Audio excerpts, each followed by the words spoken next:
మిత్రులారా, comrades, APSRTC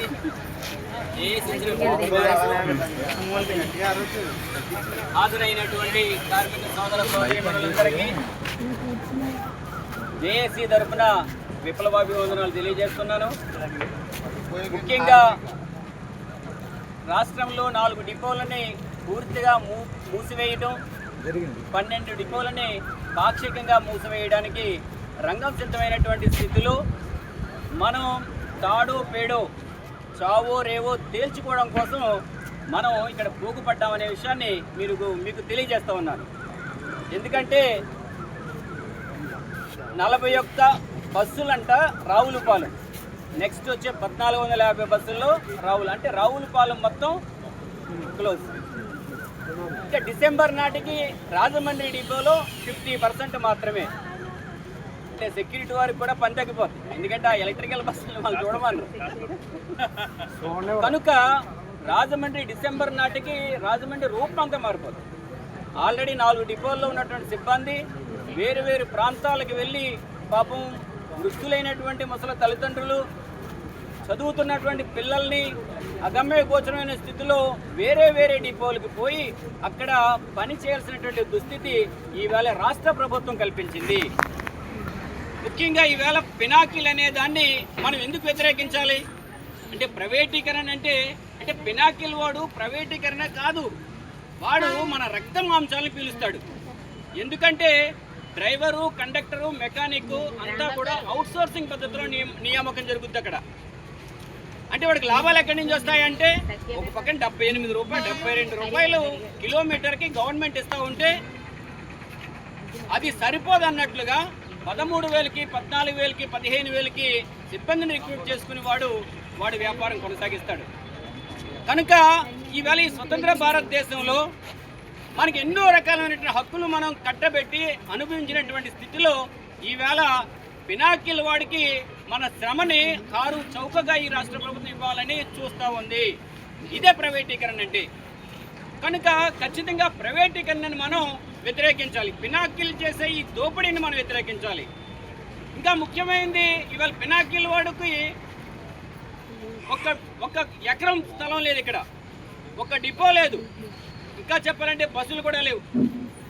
56 లక్షల రూపాయలు కేంద్రం సబ్సిడీ ఇస్తే మిగిలిన డబ్బులన్నీ కూడా బ్యాంకుల నుంచి లోన్ తీసుకుని వాడు బస్సులు కొంటాడు. అంటే మనం చూస్తూ ఉన్నాం ఇవాళ స్విగ్గీ కానీ జొమాటో కానీ వాడికి ఒక హోటల్ ఉండదు వాడికి, కానీ వేల కోట్ల రూపాయల వ్యాపారం చేస్తాడు వాడు. అలాగే మనం చూస్తాం కదా, ఇవి ఏంటవి డిమార్ట్లు కాదు, రవాణా రంగంలో ఒక్క వాహనం కూడా లేనటువంటి వీళ్ళు వాలా కానీ వీళ్ళంతా కూడా లక్షల కోట్ల రూపాయల వ్యాపారం చేస్తూ ఉన్నారు. ఇదే ప్రైవేటీకరణ అంటే. ఈవేళ పినాకిల్ వాడు కూడా ఈ భారతదేశంలో ఈ రాష్ట్ర ప్రభుత్వం చేసేది కూడా పినాకిల్ ద్వారా అదే చేయబోతున్నాడు. కనుక మనం ఆ విధానాలని ఖచ్చితంగా మనం వ్యతిరేకించాలి. ఇకపోతే ముఖ్యంగా విలీనానికి ముందు, విలీనం తర్వాత ఇవాళ మనం ఎదుర్కొంటున్నటువంటి సమస్యలు ఇవి ఎట్లా పెరిగిపోయాయంటే, అన్ని సంఘాల మెమరాండం ఇచ్చినా కానీ చూస్తాం అని చెప్పి విపరీతంగా మన మీద మన హక్కుల్ని కాలరాస్తూ మన శ్రమశక్తిని బాహాటంగా కబలిస్తున్నటువంటి స్థితిని మనం చూస్తాం. మనం గవర్నమెంటే, ఆర్టీసీ ప్రభుత్వమే, కానీ విలీనానికి ముందు తర్వాత కూడా ఈవేళ ఒక డ్రైవరు డ్యూటీ ఉదయం దిగుతాడు, రాత్రులు నిద్ర లేకుండా ఉంటాడు, మళ్ళీ సాయంత్రం మళ్ళీ అదే డ్యూటీకి వెళ్ళాలి ఆయన. అరే ఇది కరెక్ట్ కాదు కదా, అన్యాయం కదంటే, అరే హైదరాబాద్ నుంచి ఫోన్ చేస్తున్నాడు, నాకు దిగిన తర్వాత డీ చేయమని చెప్తాడు చార్ట్ గ్రౌండ్ కంట్రోలరు, టీఐలు. సరే ఒకళ్ళ ఇద్దరు అలాంటి వాళ్ళు ఉండొచ్చు కాదను, కానీ ఈవేళ గుర్తుపెట్టుకోవాల్సింది ఏంటంటే, రోజుకి ఒక్క ఉద్యోగి ఆర్టీసీలో చనిపోతున్నాడు. ప్రపంచంలో ఎక్కడా కూడా లేదు. ఎందుకని ఇట్లా చనిపోతున్నాం? మానసిక అనారోగ్యం, శారీరక అనారోగ్యం, పని ఒత్తిడి, ఇవే కారణాలు. దానికి ఇవన్నీ ఎక్కడి నుంచి వచ్చాయంటే, ఇది ప్రైవేటీకరణ రూపాలే. మనం అడ్డుకోలేకపోయాం. అప్పుడు ఇప్పటికే అంటారు 30, 40, 50 ఏళ్ళగా చెప్తున్నారు ఆర్టీసీ ఎక్కడికి పోలేదు, ఇప్పుడు పోదని చెప్పి. కాదు, ఆర్టీసీ బోర్డు మాత్రం ఉంటుంది. ఆర్టీసీ ప్రభుత్వం రేటు నిర్ణయిస్తుంది, రూట్లు నిర్ణయిస్తుంది, కానీ మొత్తం అంతా కూడా పినాకిల్ వాడే నిర్వహిస్తూ ఉంటాడు. ఒక పేరుంటే సరిపోద్దా?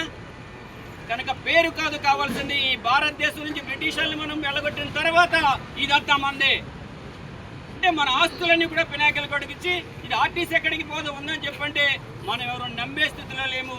కబడ్దారని ప్రభుత్వానికి హెచ్చరిక చేయాలి ఈ సందర్భంగా. కనుక ఈ ఏపీఎస్ఆర్టీసీలో శ్రమశక్తి కునారిల్లిపోయి చావుకి మరణాలకి దగ్గరగా ఉన్నటువంటి స్థితిలో మనం ఈవేళ మనకి గుండె మీద కారం చల్లినట్లుగా భరిస్తున్నాం. సరే కొనసాగుతున్నాం, పిల్లల్ని చదివించుకుంటున్నాం, కుటుంబాలను పోషించుకుంటున్నాం, సరే కష్టాలు ఉన్నాయి, పోరాటం చేసి సాధించుకుందాం అని చెప్పి మొత్తం దాన్ని కూడా లేపేయాలని కుట్ర చేస్తే మనం ఇంకా మేనమేషాలు ఎక్కించే పరిస్థితి లేదు.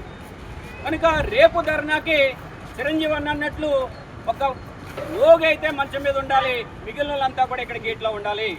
ఖచ్చితంగా ఒక డ్యూటీలో ఉండాలి లేదా గేట్లో ఉండాలి. అంటే ఈ శక్తిని మనం ప్రదర్శించకపోతే ఈ ప్రభుత్వాన్ని మనం అడ్డుకోలేం. కనుక ప్రతి ఒక్కరు ఇక్కడ హాజరైన వాళ్ళు రేపు హాజరు కావాల్సిన వాళ్ళు లిస్టు తయారు చేసుకోండి. ఏదో చిరంజీవో లేకపోతే గంగాధరో ఇక్కడ నేను చేసే పని కాదు ఇది. మీగ్గా మీరు చైతన్యం కండి. ఈ గేటు దగ్గర మొత్తం అందరినీ నిలబెడితే ఆ సెక్యూరిటీ వాళ్ళు పేరు రాసుకోవడానికి కూడా చాలా కష్టంగా ఉండిపోవాలి. ఆ స్థితికి మన ఉద్యమాన్ని మనం చైతన్యాన్ని ప్రదర్శించకపోతే ఈ పినాకిల్ అనే రాకాశి నుంచి మనం తప్పించుకునే పరిస్థితి లేదు. అలాగే చిరంజీవి మొత్తం అన్ని విషయాలు చెప్పాడు. 4 డిఏలు పెండింగ్. అంటే మీరు జేఏసీ కట్టారంట కదా, నువ్వు కోఆర్డినేటర్ అంట కదా, నువ్వు కన్వీనర్ అంట కదా, డబ్బులు ఏమైనా ఇప్పిస్తారా అని చెప్పి ప్రతి కార్మికుడు అడుగుతూ ఉన్నాడు. నిజమే, మరి మనం తిండి కోసం కుటుంబాన్ని పోషించుకోవడం కోసం ఉద్యోగాలు చేసేది. మరి ఎంతకాలం నుంచి మనం ఒప్పుపడతాం? 2021 పే స్కేల్ని మనం వదులుకున్నాం. ఫోన్లే గవర్నమెంట్ అయ్యాం కదంటే పెన్షన్ లేదు, పెన్షన్ లేదు. 2023 పే స్కేల్కి ఏమైంది? ఇంకా పే కమిషన్ కూడా వేయకపోతే ఏంటి పరిస్థితి? ఈ రాష్ట్రంలో ఉన్నటువంటి మొత్తం ప్రజానీకానికి నువ్వు అదిస్తాను ఇదిస్తానని చెప్తూ ఉద్యోగులను మాత్రం ఖచ్చితంగా నువ్వు పక్కన పెట్టావు. కనుక ఇలాంటి ప్రభుత్వం ఏది కూడా మనగలగలేదు. కానీ ఖచ్చితంగా మాకు సరెండర్ లీవ్లు ఇవ్వాలి, డిఏలు ఇవ్వాలి, 12 PRC కమిషన్ వెంటనే నియమించాలి. ఇది ఈ ఉద్యమం సందర్భంగా మేము చేస్తున్న రెండో డిమాండ్. ఫస్ట్ డిమాండ్ ఎలక్ట్రికల్ బస్సుల్ని ఆర్టీసీలే కొనాలి, ప్రభుత్వమే కొనాలి, ఆర్టీసీ నిర్వహించాలి. ఎందుకంటే ఆర్టీసీ అంటే రక్ష. ప్రయాణికులకి ప్రజలకి ఇంత రక్షణాత్మకమైనటువంటి ట్రాన్స్పోర్ట్ ఈ ప్రపంచంలో ఎక్కడా లేదు. 58 ఆర్టీసీలు, ఏ ఒక్క ఆర్టీసీని మనం టచ్ చేసిన యాక్సిడెంటల్ రేటు చాలా తక్కువ. ఇవాళ ఒక అధికారి అంటున్నాడు ఈ మధ్య 5 బస్సులకి ప్రమాదాలు ఎక్కువ అవుతున్నాయని చెప్పి. నిజమే, మరి ఎందుకవు? సెక్యూరిటీ వారికి ఒకసారి బుక్ కూడా పెట్టించాం, ఒక 3 డ్యూటీల తర్వాత వాళ్ళని ఆపేయాలని చెప్పి. వాళ్ళు ఏం చేస్తున్నారు? సఫలింగ్ చేసుకుంటారు. ఒక ఓనరు 5-6 రూట్లు ఉంటే అన్ని రూట్లకి వాడిని పంపించుకుంటుంటాడు. ఈ రూట్కి ఇవాళ రేపు రాలేదులే, ఇవాళ నిన్న వచ్చాడు ఇవాళ రాలేదనుకున్నాం, ఆడు ఇంకొక డ్యూటీలో ఉంటున్నాడు. కనుక అద్దె బస్సుల్లో సిబ్బందిని విచ్చలవిడిగా వాడటం వల్ల, ఎందుకంటే ప్రతి ఒక్కరికి ఈఎంఐలు గొడవే, సెల్ ఫోన్ రీఛార్జ్ గొడవే. కనుక ఒకరోజు డ్యూటీ చేసి ఒకరోజు ఇంటి దగ్గర ఉంటే వాళ్ళకి వస్తున్న జీతాలు సరిపోవు. కనుక యాక్సిడెంట్ లేకపోతే ఏమవుతాయి? కనుక ఇవాళ ఆన్ కాల్ వ్యవస్థ కూడా అలాగే ఉంది. అరకొరమైన ట్రైనింగ్ ఇచ్చి వాళ్ళని నియమిస్తూ ఉన్నారు. కనుక ప్రజలకి చెప్పాలి మనం, ఇవాళ ఆర్టీసీ అంటే ఇది ప్రజలకు రక్షించేటువంటి ఆర్గనైజేషన్ ఇది. కనుక దీన్ని కాపాడుకోవాలని చెప్పి ప్రజలకు కూడా మనం డిమాండ్ చేసిన అవసరం ఉంది. అలాగే 1/2019 సర్క్యులర్, ఇది ఖచ్చితంగా కార్మిక వర్గం కోరుకున్నటువంటి ఒక గొప్ప సర్క్యులర్ ఇది. అలాంటి సర్క్యులర్ని మన సంఘాలు సాధించుకుంటే అది వెంట చెత్త కుప్పలోకి విసిరేసి ఇవాళ జేఏసీ కట్టిన తర్వాత ఈ ఉద్యమాన్ని నిర్వీర్యం చేయడం కోసం కాకుండా 25వ తారీఖున ఒక సర్క్యులర్ రిలీజ్ చేశారు. మళ్ళీ ప్రతి ఒక్కరికి చెప్తున్నాం 1/2019 ఖచ్చితంగా అమలు చేయాలి. ఎవరికి చెప్తావు ఈ సోది? ఎంతకాలం అయింది ఆ సర్క్యులర్ వచ్చి, ఎందుకు ఇంప్లిమెంట్ కాదు? నిన్నగాక మొన్న 2వసారి కలెక్టరేట్ వచ్చిందని చెప్పి కాకినాడలో సస్పెండ్ చేశారు WFT కేసులో. 1/2019 సర్క్యులర్ చెప్పలేదు కదా. కనుక మేము ఖచ్చితంగా డిమాండ్ చేస్తున్నాం మా హక్కులు రక్షించాలి, ఈ సంస్థను రక్షించాలి, ప్రజల రవాణాను రక్షించాలి. కనుక 102 సర్క్యులర్ ని పూచ తప్పకుండా మీరు అమలు చేయకపోతే మా ఉద్యమం తాలూకు ప్రతాపంతో మీకు చూపించదలుచుకున్నాం. అలాగే కామ్రేడ్స్, ఇప్పుడు WFTకి సంబంధించినటువంటి కేసులకి బలి కానటువంటి కండక్టర్ అనేవాడు ఆర్టీసీలో లేడు. ఎందుకు వస్తున్నాయి అవి? 20-30 సంవత్సరాలు ఎంతో నిశ్చర్చిగా చిత్తశుద్ధిగా పనిచేసినటువంటి కండక్టర్లు ఇవాళ నిజానికి ఆర్టీసీలో అవినీతి అనేది 0% చెప్పాలంటే. ఇవాళ వస్తున్న కేసులన్నీ కూడా బై మిస్టేక్, నువ్వు సరైన బస్సులు కొనకపోవటం వల్ల కిక్కిర్చినటువంటి పరిస్థితుల్లో ఒత్తిడితోటి మాకు ఆ కేసులు వస్తూ ఉంటే 2 సంవత్సరాలు క్యుములేటివా? అసలు ప్రపంచంలో ఎక్కడైనా ఈ శిక్షా విధానం ఉందా? ఇవాళ అధికారులు చెప్తున్నారు, ఏందే బాబు ఈ ఆర్టీసీలో ఈ శిక్షలు, ఈ క్యుములేటివ్ ఏంది చెప్తున్నాడు. కృష్ణబాబు గారు మాట్లాడుతున్నారు. సిగ్గు లేదు మీకు? ఎందుకు పనిష్మెంట్లు ఇస్తారు? ఒక్కొక్కరికి 30 ఇంక్రిమెంట్లు, 20 ఇంక్రిమెంట్లు, ఇంక్రిమెంట్ లేకుండా రిటైర్ అయినటువంటి ఉద్యోగి ఎక్కడైనా ఉన్నాడంటే అది ఏపీఎస్ఆర్టీసీలోనే. ఇంతకంటే దుర్మార్గం ఒకటి ఉంటుందా?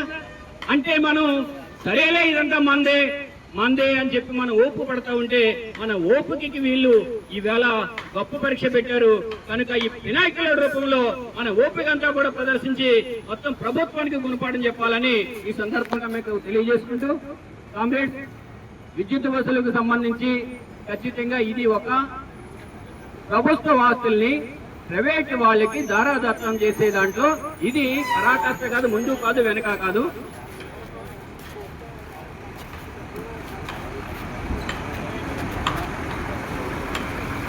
కామ్రేడ్స్, ఇంకా ముఖ్యమైనటువంటిది మనం విలీనం తర్వాత కోల్పోయింది ప్రధానమైంది మెడికల్ సంబంధించి. అది మన సంఘాలన్నీ కూడా అడుగుతూ ఉన్నారు. పోలీసు వారికి ఎలాగైతే ఇస్తున్నారో అలాగే మాకు కూడా ఇవ్వండి అడుగుతూ ఉన్నాం. కానీ ఇంతవరకు కూడా ఎక్కడ చలనం లేదు. రోజుకొకరు చనిపోతున్నా కానీ వాళ్ళకి స్పృహ లేకుండా ఉన్నారు. కనుక ఈ ఉద్యమ సందర్భంగా మనం ఆర్టీసీని రక్షించుకోవడమే కాదు, మన హక్కుల రక్షణ కూడా ఇందులో చాలా కీలకమైనటువంటి అంశం. ఖచ్చితంగా రెఫరల్ వైద్యాన్ని మనం సాధించుకుంటాము. కనుక కార్మికులందరికీ విజ్ఞప్తి చేసేది ఏంటంటే, జేఏసీగా మేము ఇచ్చే పిలుపుని పూచా తప్పకుండా మీరు అమలు చేసినప్పుడు మాత్రమే మనం సక్సెస్ అవుతాం. కనుక ఈ అవకాశం ఇచ్చినటువంటి మీకందరికీ ధన్యవాదాలతోటి ఉద్యమాల్ని గొప్పగా నిర్వహించాలని వేడుకుంటూ సెలవు తీసుకుంటున్నాం.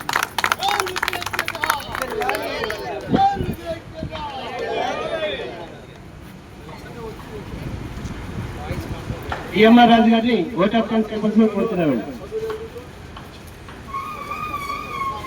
సోదరులారా, చాలా చాలా కాలానికి చాలా సంతోషకరమైన, అంటే ఇంత